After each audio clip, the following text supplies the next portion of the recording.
Exciting times ahead.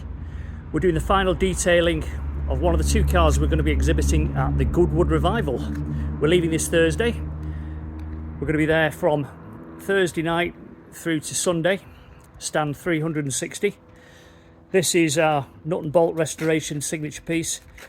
This is an extreme example of what we can do, and that was the purpose behind this. This is our showroom model.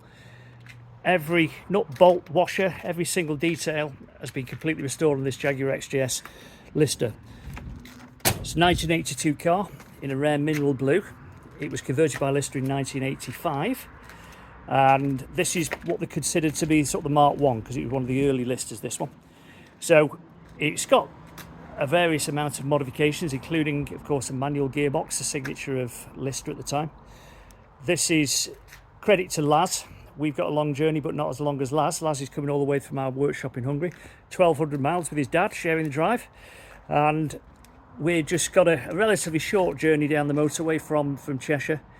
And we're going to meet up there and hopefully then meet lots of you guys actually as well. And then we can actually see this close up, a 360-degree view on stand 360 over the road at the Goodwood Revival. Can't wait to see you there.